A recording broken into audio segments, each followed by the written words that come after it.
Чё вам дано, Йортьес? Посмотрите позади меня, какая красота. Сегодня мы приехали в село Иб, а Генрих уже в процессе работы. Короче, знаешь, в чем прикол? Ты сейчас говоришь, вот чё вам это Юля? Да. Возможно, будущий напарник. И сегодня мы с ней...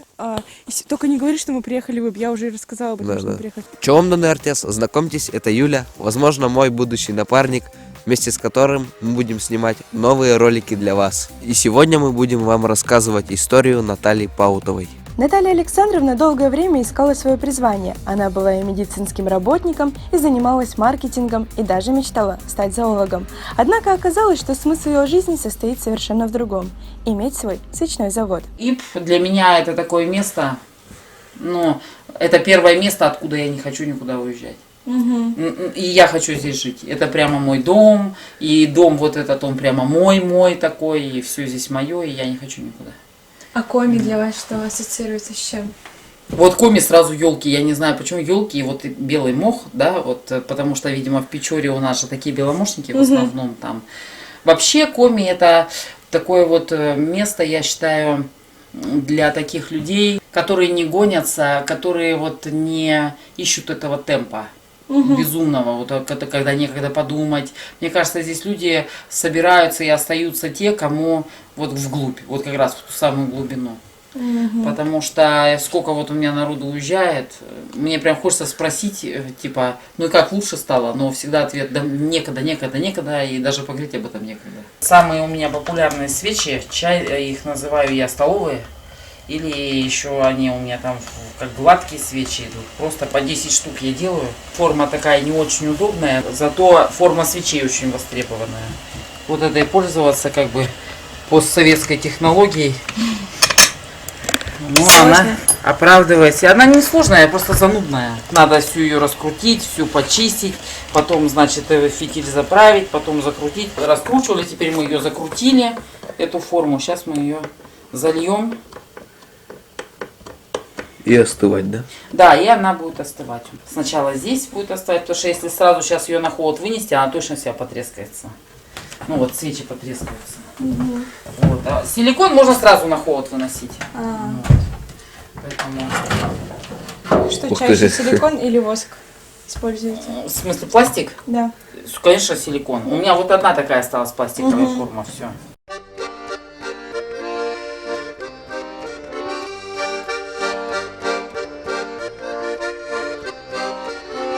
А это вы вот маски делаете, да? Да, это вот последнее мое как бы предприятие. Просто я об этом думала-то уже с месяца, наверное, потому что мне не нравится этот масочный режим, мне не нравятся эти маски, и вот этот порядок мне не нравится, потому что марлевая повязка, я сам по первому образованию медик, я понимаю, что там, она очень мало помогает. И вот я думала, как вообще выйти из этой ситуации. Я же произвожу вощеную упаковку, и она как раз предохраняет от плесени, потому что воск, он обладает вот такими бактерицидными очень выраженными свойствами. Я подумала, и она дышащая, да? И я думаю, так, хорошо, если я сделаю из воска маску из вощеной этой ткани, как это будет? И, значит, вот я сама ее ношу, я друзьям всем, на вот, помери. Друзьям всем ее сейчас скажешь, как тебе.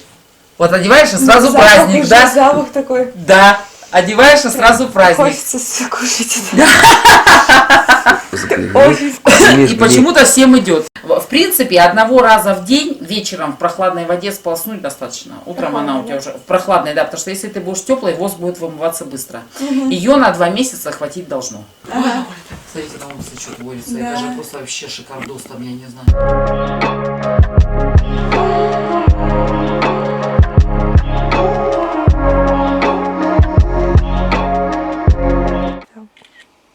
Все, теперь давай сюда. Вот сюда хочу, чтобы не посередине это было, а вот так вот сделать. Ну, понятно. А можно, да, так делать. Я забыла.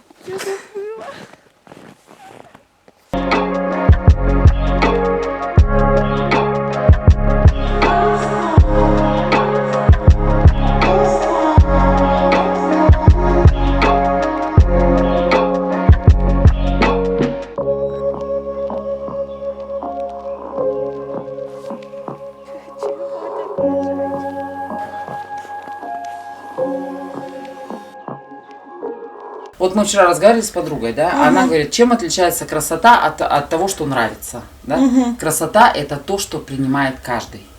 Да, это понимает каждый, красота. И вот она, а есть еще глубина. И в моей жизни, например, вот очень важный аспект – это глубина. И мне не интересная там литература, вот мне интересна такая на один день. Мне не интересные события на один день. Мне все нравится глубокое, которое я потом перевариваю годами. У меня просто такое вот состояние внутреннее такое, что я очень долго перевариваю события, которые вот у меня происходят. То есть, кроме свечей, вы еще занимаетесь иван-чаем, да? Ну да, получается так, что я все время почему-то про него забываю, про иван-чай. Ну как-то он само собой разумеется, хотя такое, как бы это для нашей семьи и вообще вот для ребят, которые вот рядом с Мариной, там с моей дочерью дружат, да, для них это всегда событие, потому что в этом году вот у меня 10 человек, например, на сборе работало, да. Вот. Я использую детский труд, всегда про это говорю. Вот. И дети работают с удовольствием, где-то часа 2-3 у нас в день уходит на сбор, да. У меня получается там такой тройной контроль, отбор. Вот я смотрю, когда мы собираем вот только эти охапки, да, потом мы там же их прямо лущим на улице, на лугах. И я там хожу, проверяю, чтобы у меня не попал ни один больной лист, да, потому что это мой фетиш такой, что если людям нужно что-то в пищу, ну, в общем-то и с воском такая же ситуация, я всегда стараюсь делать все лучшее. И если даже от воска какой-то осадок остается, я его нещадно отвергаю. И если от чая что-то я вижу, где-то гниль какая-то или что-то, я, конечно, тоже ее убираю.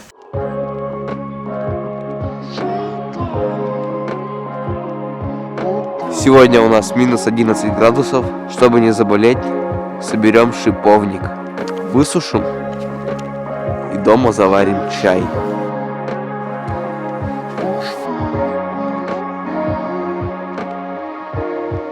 Вот такой настой должен быть вот на будущее, да, иван-чай, он вот такой настой дает. Не вот это вот, что я там смотрю во многих местах, светло-желтенькое непонятно что, а хороший, плотный настой, путевый. Чтобы вам было с чем сравнивать, как бы. А от него просто потом ко сну не клонит? Нет, он таким не обладает свойством. Он успокаивает, но он не вырубает. Запах просто Да. обалденный. Несмотря на то, что мы приехали ранним утром, специально к нашему приезду Илона Тимуровна испекла блины. Илона, она вообще у нас потрясающая на эту тему, потому что у нее есть талант. Вот она печет у нас, да, вот и вся выпечка ее, да. Вот в этих блинах ни молока, ни яиц, ничего нет. Это мед тоже вашего производства, да? Мед это, ну я-то не произвожу, а вот мой партнер, который здесь, это ИП, это Выбей, Андрей Полуэктов делает, да, вот, и мы берем, конечно, только его мед. Как так занесло с медика, с науки? Да, так я после этого работала, после того, как я там ушла из науки, я работала сначала в Минприроды, да, потом я ушла в продажи вообще, потом я в продажах 10 лет работала, какими-то там директорами, туда-сюда. А потом вот в какой-то момент, когда вот я осознала, что я больше в городе не могу, просто не могу все здесь жить. Вот прямо, а у меня всегда все резко, я такой неплавный человек, хотя вот всегда стремлюсь к этой плавности, да. А у меня все резко, если мне надоело, то мне завтра надо уезжать, да. И вот, ну вот мы сюда приехали, и что делать? Вот вы переехали спонтанно там за 2 недели, и что делать? Я, значит, молилась. Говорю, Господи, ну что же как бы должно быть. И один раз вот просыпаюсь, и такое в голове. Отец Федор всегда хотел иметь свой свечной заводик. Отец Федор кто? Да это в Ильфе и Петрове, в 12 стульях, там было посвящение. Всё. Да. Скоро заживем по-новому и свечной заводик свой заведем. Я такая, ну и что?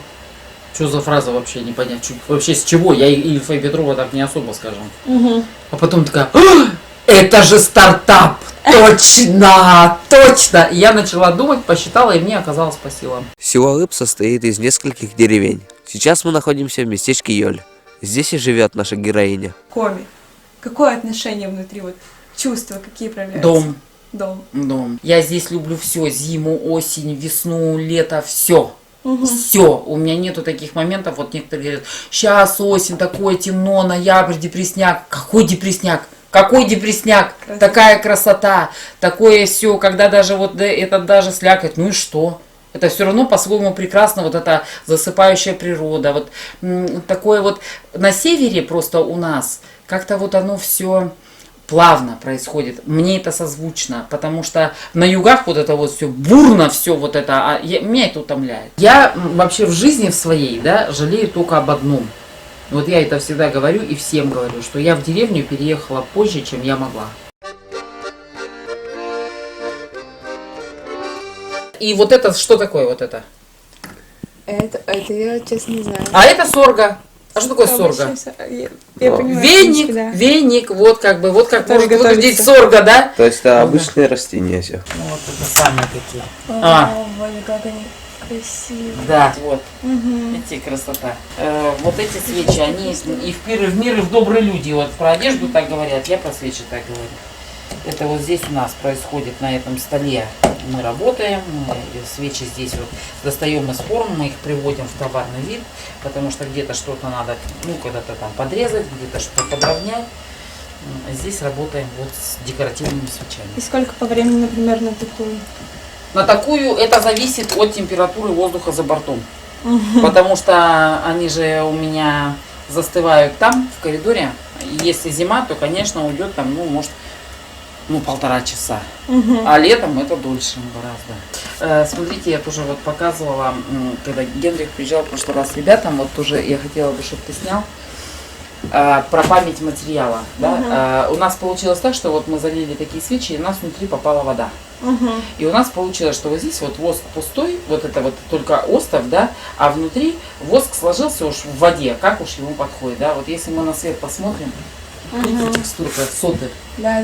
Вот память материала. Вообще очень красиво. Да, представляете, Потом чудеса. пожалуйста. Так что вот с каким материалом? Любой живой материал, ну вот я так думаю, да, любой живой материал, он с тем, кто относится к нему с уважением и вдохновением, да, он столько рассказывает вообще на самом деле. Воск, вот я когда его держу, даже когда я сделала вот эту первую свечу, вот и там можно сейчас посмотрим ее тоже, да, ее вот держишь в руках и прям название «Ужин охотника», потому что сразу возникает картина такая, что эта свеча долго горит, она потрескивает, она стоит в этой избушке, значит, и там этот немногословный мужик, да, который все знает о животных, и вот у него такой незамысловатый, такой сытный ужин, да, и вот эта вся атмосфера из одной свечи у меня открывается, и поэтому вот в свое время вот как-то у меня получились вот эти образы, которые вот мы воплотили, пока еще 3 штуки. Свечи для меня это, я в них реализую себя, я в них вкладываю себя. Это мое, как бы, это моя польза людям. А вот мы знаем, что у вас недавно случился пожар здесь, именно здесь, в этом здании. Да. Вот что о нем было можете круто. рассказать? Это что было вообще? Это было чудо, я считаю так. Божье. Там получилось как? Я очень давно не отдыхавшая и такая почувствовала, что устала я. И надо бы мне поехать отдохнуть. И так получилось, что у меня сложилось поехать одной. И вот я 19 августа я уехала, а 20 утром Ваня вот мне как раз пишет: «Мама, у тебя в цеху был пожар, и это не шутка». Я считаю, что это подарок. Потому что я давно хотела делать вот этот апгрейд, но когда бы я на него собралась. И вообще я считаю, что это подарок от Бога еще в том ключе, что я себя увидела, как сказать, что я не паникую. Ну, я хочу сказать, что мы не можем вообще на самом деле особо ничего потерять, потому что у нас ничего и нет. У нас есть только, вот есть замечательный фильм «Инстинкт». Да, там Энтони Хопкинс снимается. Вот его рекомендую всем смотреть. Там очень такой сюжет есть хороший, когда он скрутил там своего психотерапевта и говорит: что я сейчас у тебя отнял? Тот ему пишет: свободу. Он говорит: да какая свобода? Ты-то зависишь от общественного мнения, от того, что скажет о тебе твоя жена, твой там руководитель. Ты думаешь, что у тебя там карьера, она и поменяет, и все и сделает, да, и когда вот он его так раскручивает, и в конце он говорит: последний раз вот или сейчас бошку тебе, говорит, сверну, или пишет, что я у тебя забрал. И вот он пишет: мои иллюзии. У меня первые пошли продажи на eBay. Да, потом, значит, мои свечки появились на Etsy. Мои свечки появились на каких-то 2 платформах, тоже не русских, я их даже не знаю. Вышел просто их представитель, И вот через него они говорят, нам интересен ваш товар. И вот они у меня понабрали, конечно. Сейчас вот я им отправляю, уже вот первые заказы пошли. То есть можно вас еще и, наверное, ВКонтакте найти, в Инстаграме? ВКонтакте я есть, у меня там прям такой интернет-магазин нормальный, даже недавно маркетолог его анализировал, говорит, у тебя самый приличный из вот свечников такой вот прямо магазин. Мы, думаю, уже закончим, да? Ну, думаю, да. Интервью. Все вопросы, целом. которые у нас возникли, мы вас спросили. Да? Да. Можно сказать, да.